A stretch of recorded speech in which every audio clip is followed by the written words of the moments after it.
தெரிந்ததும் தெரியாதுங்கிற நம்முடைய பகுதியில் நாள்தோறும் பல புதிய தகவல்களை நாம தெரிஞ்சுட்டு இருக்கோம். அந்த வகையில நாம பார்க்க போறது கோபுரம் தாங்கி மூலிகை செடி. கோபுரம் தாங்கி இன்னைக்கு இடி ஒரு உயரமான கட்டிடத்து மேல தாக்கிடக்கூடாது அப்படிங்கிறதுக்காக இடி தாங்கிகளை நம்ம இன்னைக்கு வச்சிருக்கோம். ஆனா அறிவியல் எதுவுமே வளர்ச்சி அடையாத ஒரு காலகட்டத்தில் நம்ம பெரியவங்க கோயில்கள்ல கோபுரங்களை ஏற்படுத்தினாங்க. கோயில் கோபுரத்தை விட குறைவான உயரத்துல வீடுகளை கட்டினாங்க. அதனால இடியினுடைய பாதிப்பு வீடுகளுக்கு வராம இருந்தது. கோயிலுக்கு தான், அந்த கோபுரத்துக்கு தான் பாதிப்பு வரும். அந்த கோயில் கோபுரத்துலையும் பார்த்தீங்கன்னா கலசங்களை செப்புல செய்து வைத்து அந்த மின்னலை இடியை கடத்தக்கூடிய கடத்திகள் மூலமாக அது பூமிக்கு போகிற மாதிரியான இன்னைக்கு இருக்கிற ஏற்பாடை அன்னைக்கே நவீனம் அடையாத காலத்திலேயே நமக்கு பெரியவங்க வகுத்திருந்தாங்க. அப்படி பல கோயில்கள் பாதுகாக்கப்பட்டது. அந்த கோபுரத்தின் மீது வளரக்கூடிய ஒரு அரிய மூலிகை செடியினுடைய பெயர் தான் கோபுரம் தாங்கி. இது பாறைகளுடைய இடுக்கிலையும் உயரமான கட்டடங்கள் சுவத்துகளையும் இந்த மூலிகை செடியை நீங்க பார்க்கலாம். கோபுரங்கள்ல வளரக்கூடியதாக இருப்பதனாலையும் அந்த இடியை தாங்கக்கூடிய தன்மையில இதுவும் சக்தி பெற்றதுனாலையும் இதை கோபுரம் தாங்கி அப்படின்னு ஒரு சிலர் சொல்றாங்க. இன்னும் ஒரு சிலர் என்ன சொல்றாங்கன்னா, உள்ளம் பெருங்கோயில் ஊன் உடம்பு ஆலயம், எஞ்சான் உடம்புக்கு சிரசே பிரதானம்ங்கிற மாதிரி நம்ம உடம்புலே ரொம்ப முக்கியமான உறுப்பு எது அப்படின்னா தலைதான். எல்லாமே முக்கியமான உறுப்புகள் எல்லாம் தலையில இருக்கு.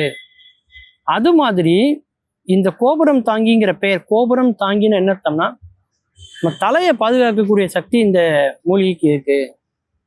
அதனாலதான் எப்படி ஒரு கோயிலுக்கு கோபுரம் முக்கியமோ அதே மாதிரி தலைக்கு முக்கியமானது இது. இதனுடைய வேரை எடுத்து உலர்த்தி அதை பொடி செய்து அந்த பொடியை சில மூலிகைகளோட சேர்த்து தலையில தேய்க்கும் பொழுது முடி உதிர்ந்த இடத்தில் கூட, அதுவும் வழுக்கை விழுந்த இடங்களில் கூட முடி முளைப்பதற்கான வாய்ப்புகள் இருக்கு அப்படின்னு சில ஆராய்ச்சியாளர்கள் சொல்றாங்க. ரெண்டாவது, கண் சம்பந்தப்பட்ட பிரச்சனைகள், கண்ணுல வரக்கூடிய பார்வை குறைபாடு, பூளை போன்ற கண்வலி போன்ற பல பிரச்சனைகளுக்கான தீர்வுமே இந்த கோபுரம் தாங்கி மூலிகையில இருக்கு அப்படின்னும் நமக்கு பெரியவங்க பல பேர் சொல்லியிருக்காங்க. அது மட்டும் இல்லாம மாரடைப்பு, இன்னைக்கு நிறைய பேர் சந்தித்து கொண்டிருக்கக்கூடிய மிக முக்கியமான பிரச்சனை மாரடைப்பு. ரத்தத்துல இருக்கக்கூடிய அந்த கொழுப்பை கொஞ்சம் கொஞ்சமா குறைத்து, அதுவும் கெட்ட கொழுப்பை குறைத்து அதை இரத்தத்துக்கு சீரான ஒரு இரத்த ஓட்டத்தை ஏற்படுத்தக்கூடிய ஒரு அதி அற்புதமான சக்தி இந்த கோபுரம் தாங்கி மூலிகைக்கு இருக்கு அப்படின்னு சொல்லப்பட்டிருக்கு. அது மட்டும் இல்லாம நம்முடைய சிறுநீரகத்துல சில கற்கள் ஏற்படும், அதனால அடைப்பு ஏற்படும். அப்படி பிரச்சனைகள் வராம தடுக்கக்கூடிய சக்தியும் இந்த கோபுரம் தாங்கி மூலிகைக்கு இருக்குன்னு சொல்றாங்க. அதை எதை வச்சு சொல்றாங்கன்னா, அந்த காலத்துல சித்தர்கள் எல்லாருமே உலோகங்களை உருக்குவதற்கு, அதை பஸ்பமாக மாற்றுவதற்கு இந்த மூலிகையைத்தான் பயன்படுத்தி இருக்கிறார்கள். அது தங்கவசமா இருக்கட்டும், இரும்பா இருக்கட்டும், செம்பா இருக்கட்டும், எந்த ஒரு உலோகத்தையும் உருக்குவதற்கு இதை பயன்படுத்தினால ஒரு உலோகத்தையே உருக்கக்கூடிய சக்தியுடைய இந்த மூலிகையால நம்ம உடம்புல இருக்கக்கூடிய ரத்தத்துல இருக்கக்கூடிய அந்த அடைப்பையோ அல்லது சிறுநீரக குழாயில இருக்கக்கூடிய அடைப்பையோ நீக்க முடியாதா? அங்க இருக்கிற அந்த கற்களை நீக்க முடியாதா?